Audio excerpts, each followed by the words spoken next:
Hey everybody, it's Kim. Today I'm doing some baking and I wanted to show you how to make these incredible blueberry lemon scones.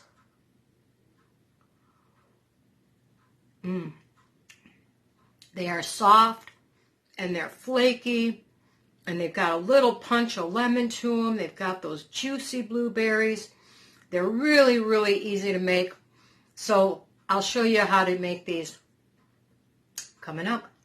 I wanted to share with you this absolutely delicious recipe for scones. Now, if I recall, I don't know, I've had this recipe for many, many years, and I honestly don't even remember where I got it from. Just something I pulled out of my recipe box. These are not English style.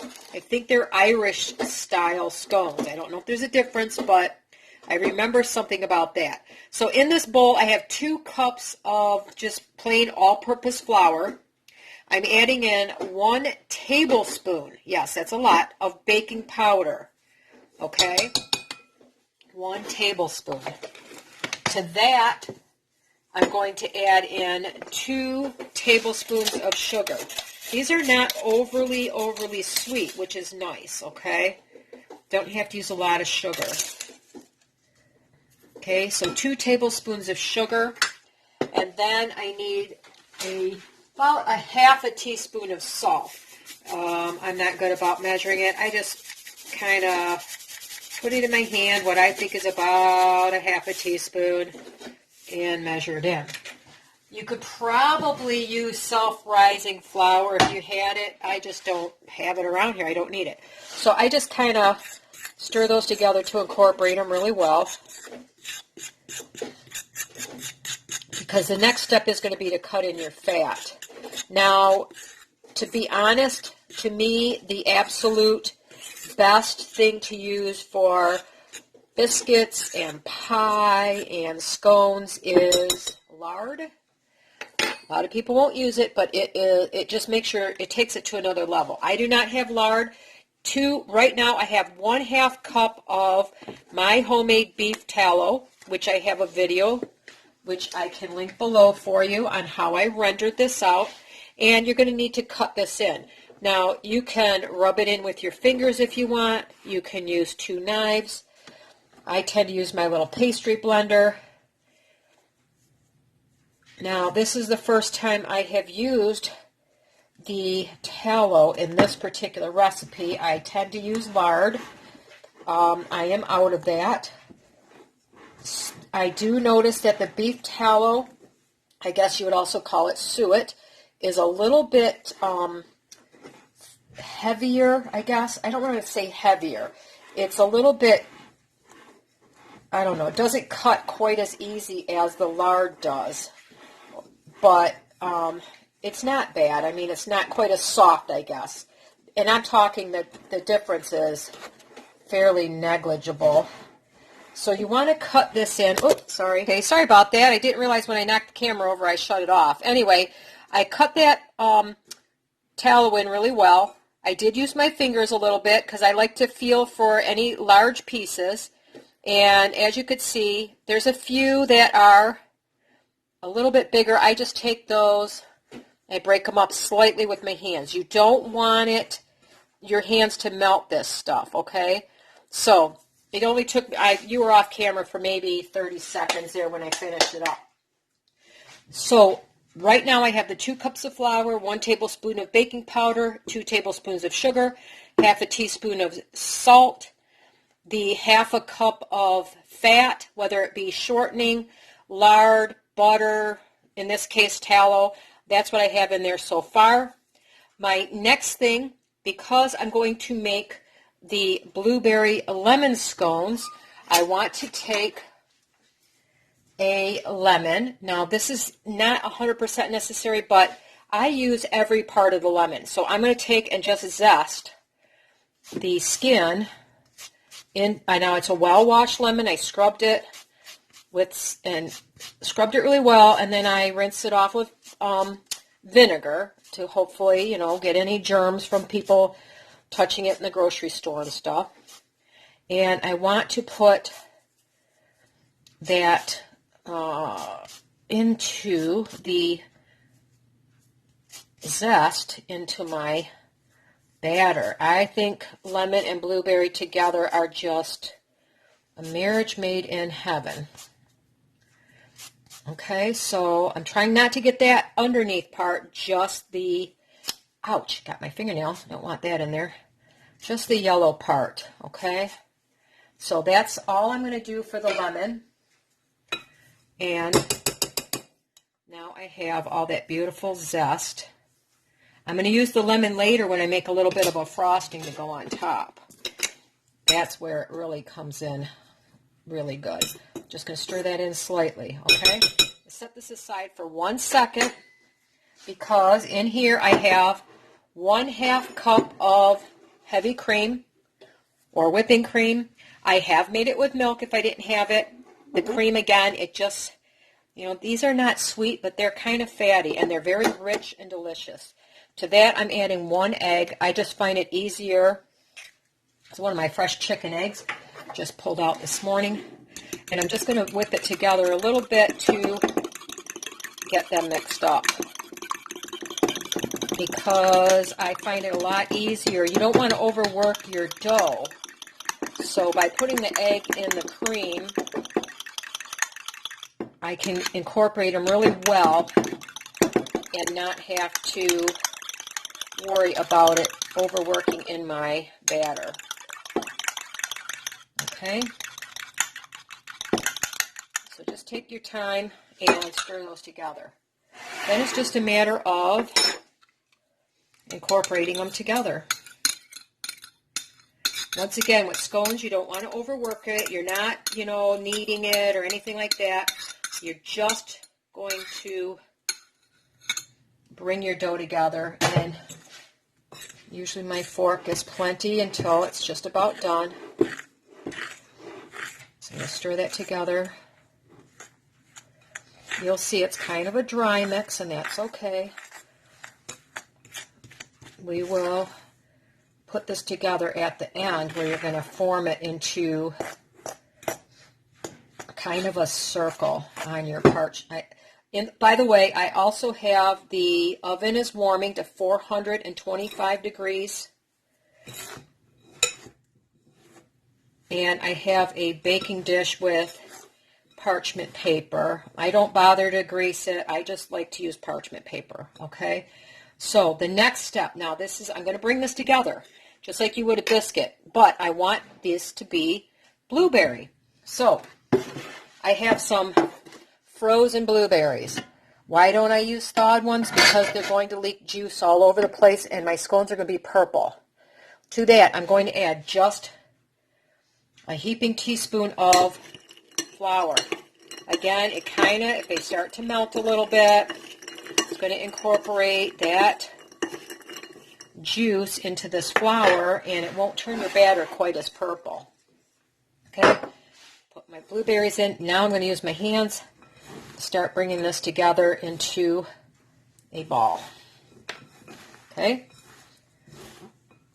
just going to make it roughly, I'm not really kneading it. I'm just bringing it together a little bit because I'm going to do the rest on my pan. So just kind of pressing it together, making sure I don't have any raw flour sticking out.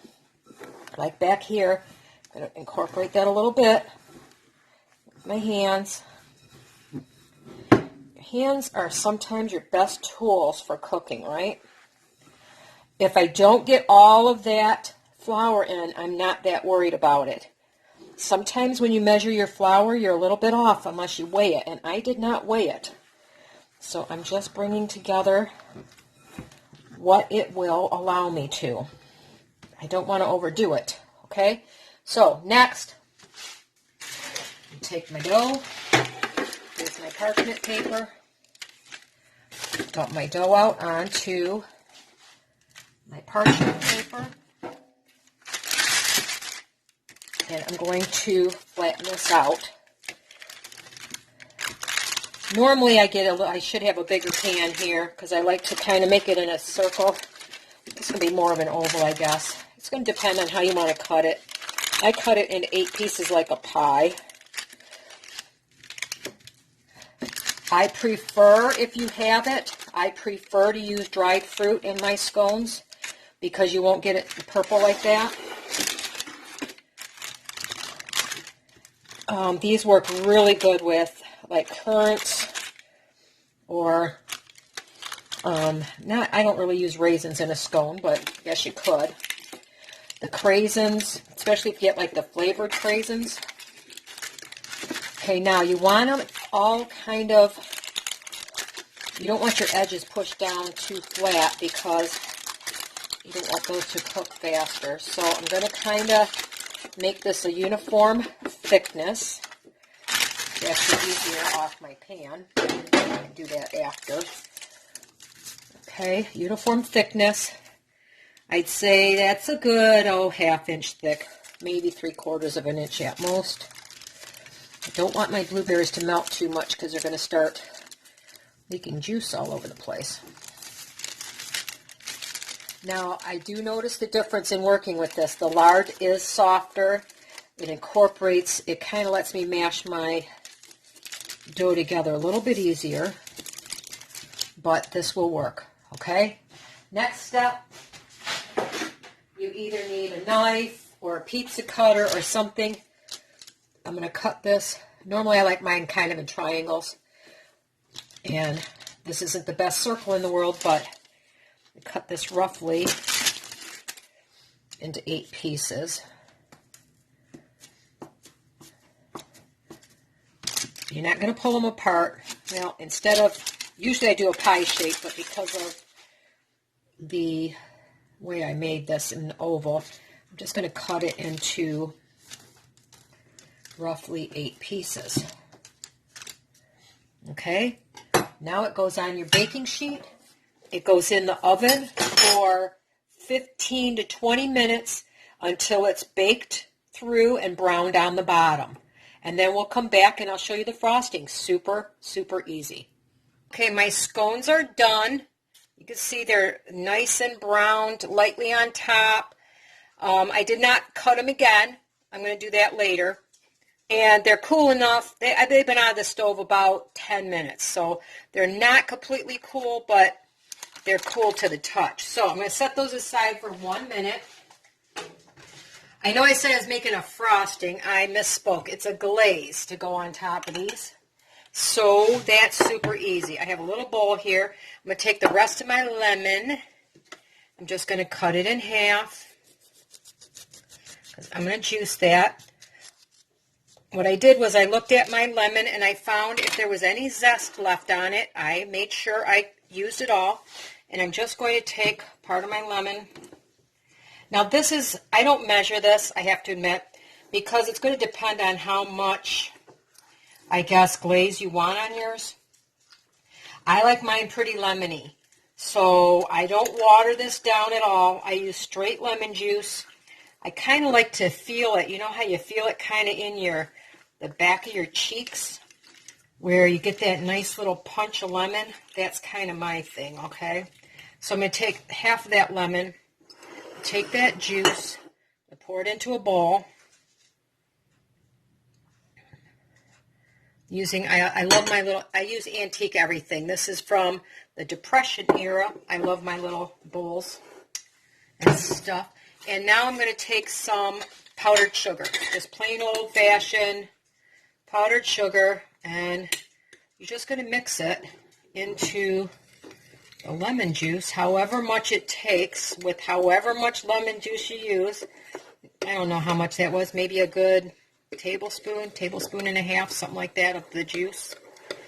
You just want it to the point where it's going to be able to drizzle on top of your scones. You're not really I don't want to add a lot of sweetness to mine. I'm going to use these for breakfast, and I don't want a big punch of sugar in the morning before I go, because tomorrow I work. So I wanted to make something I could eat. I have to admit, I kind of like to wake up the last minute when I work on the day shift. And if I have to, I could eat one in the car on my 10-mile ride into town. So, once again, just keep adding however much it takes. So, okay, still not, it's still too thin. I don't want it that thin. Take another heaper here. If you use too much, you can add more juice. You could add, if you don't like it super, super lemony, you know, remember these are lemon blueberry scones. That's what I like. You could add water. You don't have to use lemon juice. You can use a little bit of, you don't have lemon juice, but you want the lemon flavor and you have lemon extract. You could put a little bit of that in there as well. If you made, oh, let's say, I don't know, put chocolate chips in your scones. You could put a vanilla flavor on top, add a little bit of vanilla extract. I don't know, whatever you like. That's the cool thing about scones. You can make them whatever flavor you like. Now, to me, that's just a tad bit thin, so I'm going to add just a little bit. I want it to drizzle, but I don't want it to run. And usually if you let it sit for a couple of minutes, if you're not in a hurry, it'll thicken up a little bit because it's going to dry on top of my scones. It's not going to stay runny and thick like that, or thin like this. It's going to actually dry on top of my scones and make a really cool glaze on them. That's probably good enough, but I'm just going to go a little bit more. So you can see that half a lemon made quite a bit of the glaze. You know, it's not going to glaze the entire tops. That's not what I want. I just want a little bit to go on there. And of course, the runnier you leave it, the more it spreads. Okay. That's pretty good. You could thicken it a little bit more, and I might do that. I'd rather have it a little bit too thick than too thin, because then I don't want it to run down the sides. So, I don't know. What did I use? Maybe at maximum a half a cup of sugar with that lemon juice. I probably should have measured it out for you guys, but fortunately sometimes I just cook the way I cook. I don't measure everything.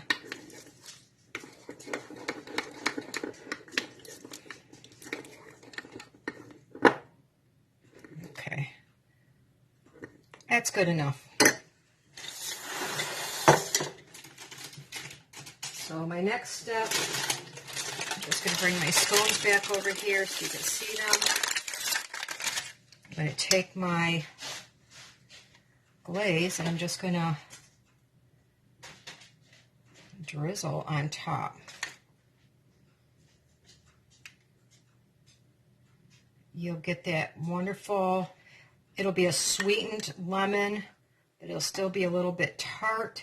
Like you see, it makes a lot. This glaze goes a long way, depending on how much you want to use. I use it all, it's going to cover the entire tops of these, so I don't think I'm going to use it all. I think I'm going to save some.